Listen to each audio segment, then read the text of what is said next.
మనందరి జీవితంలో ఒకటే కామన్ పాయింట్. మనం చాలా కష్టపడి పనిచేస్తాం, కానీ మనసు మాత్రం ప్రశాంతంగా ఉండదు. ఎందుకు? ఫలితం మీద భయం, ఫలితం మీద ఆశ, ఓడిపోతామేమో అనే టెన్షన్, జనాలు ఏమనుకుంటారో అనే ఒత్తిడి. ఎందుకంటే పని మాత్రం మన చేతుల్లోనే ఉంటుంది, కానీ మన ఆనందాన్ని మాత్రం ఫలితం చేతుల్లో పెట్టేస్తాం. ఇప్పుడు ఈ చాప్టర్ ఎగ్జాక్ట్గా అదే చెప్తుంది. కర్మ చెయ్యి అంటే పని చెయ్యి, కానీ ఫలితానికి బానిస అవ్వకు. అదే చాప్టర్ 3 కర్మయోగం.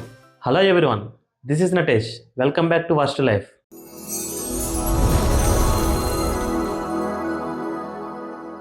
ఇంతకు ముందు చాప్టర్ సాంఖ్యయోగంలో కృష్ణుడు చెప్పాడు, ఆత్మ శాశ్వతం, మనస్సు స్థిరంగా ఉండాలి, ధర్మం పెద్దది, ఫలితం పట్ల సంబంధం పెట్టుకోకూడదు. ఇప్పుడు చాప్టర్ 3లో కృష్ణుడు మన రోజువారీ జీవితం గురించి మాట్లాడతాడు. అంటే మన డైలీ లైఫ్లో జరిగే సిచ్యువేషన్స్ గురించి మాట్లాడతాడు. ఇక్కడ అర్జునుడికి ఒక డౌట్ వస్తుంది. కృష్ణ, నువ్వు జ్ఞానం గొప్పది అంటున్నావు, ఆత్మ శాశ్వతం అంటున్నావు, అయితే ఈ యుద్ధం ఎందుకు? పని ఎందుకు? బాధ్యతలు ఎందుకు? అన్నీ వదిలేసి నిశ్చలంగా ఉండకూడదా?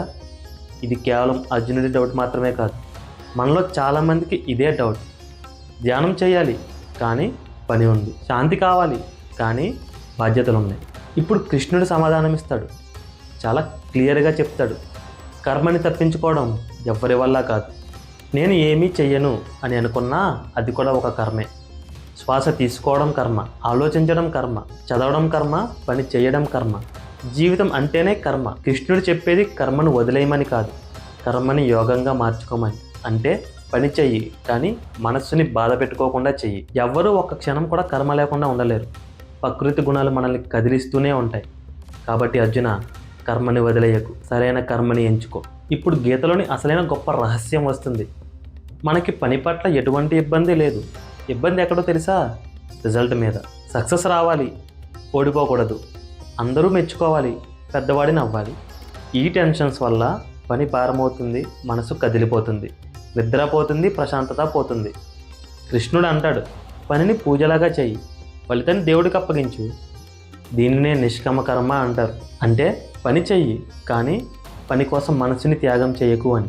ఇక్కడ చాలామంది ఒక మిస్టేక్ చేస్తారు. ఫలితం గురించి ఆలోచించొద్దు అని చెప్పినప్పుడు కొంతమంది కేర్లెస్ అయిపోతారు. అంటే ఏదైతే అది అయింది, నేనెందుకు సీరియస్గా ఉండాలి అని. కృష్ణుడు అలా చెప్పలేదు. ఫలితం మీద సంబంధం పెట్టుకోవద్దు అన్నాడు, కానీ ప్రయత్నం మీద శ్రద్ధ తగ్గించు అని చెప్పలేదు. కర్మయోగం అంటే పనిని ఫుల్ సిన్సియారిటీతో చేయాలి. ఫలితం వచ్చినా రాకపోయినా మనసు కూలిపోకూడదు. పని చేస్తూ టెన్షన్ పడడం కాదు, పని చేస్తూ ప్రశాంతతని మెయింటైన్ చేయాలి. వర్క్ డెడికేటెడ్గా ఉండాలి, మైండ్ పీస్ఫుల్గా ఉండాలి. కృష్ణుడు చెప్తాడు, ఆసక్తి లేకుండా కర్తవ్య కర్మ చెయ్యి, అలా చేసేవాడు గొప్ప స్థితిని పొందుతాడు. కృష్ణుడు చెప్పేది ఆసక్తి తగ్గించు, శ్రద్ధ పెంచు అని.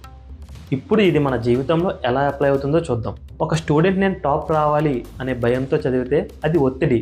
బెస్ట్ ఇవ్వాలి అనే దృష్టితో చదివితే అది ఫోకస్. ఒక ఎంప్లాయ్ బాస్ మెచ్చుకోవాలి అనే ఆలోచనతో పనిచేస్తే అది యాంగ్జైటీ. నేను నా పని కరెక్ట్గా చేస్తా అని చేస్తే అది పీస్. ఒక రిలేషన్షిప్పే తీసుకుంటే నేను ఇచ్చిన ప్రేమకి తిరిగి రావాలి అనే ఎక్స్పెక్టేషన్ ఉంటే అది బాధ. ప్రేమ ఇవ్వడమే నా స్వభావం అని ఉంటే అది శాంతి. మన ఫ్యామిలీ అయినా రిలేటివ్స్ అయినా మనకు రెస్పెక్ట్ ఇవ్వాలి అని కోరుకుంటే అది డిసప్పాయింట్మెంట్.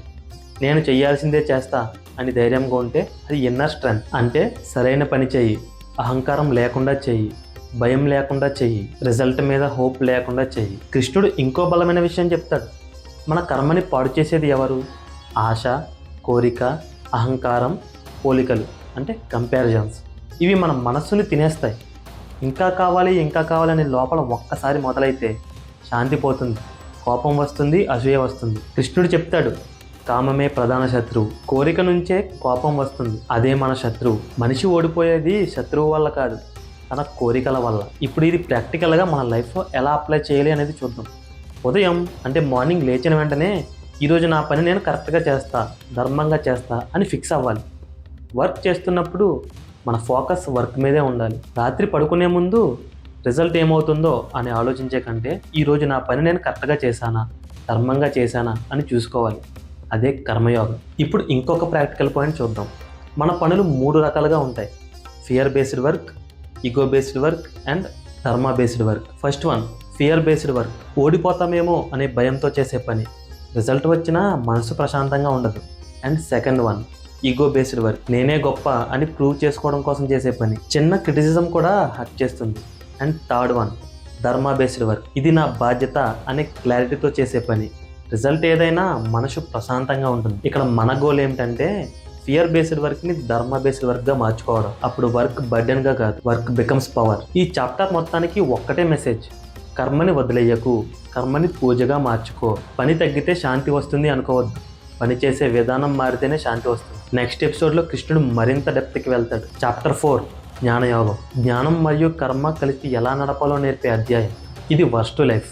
మన ప్రయాణం కొనసాగిద్దాం. Stay connected. Let's grow together. జై హింద్.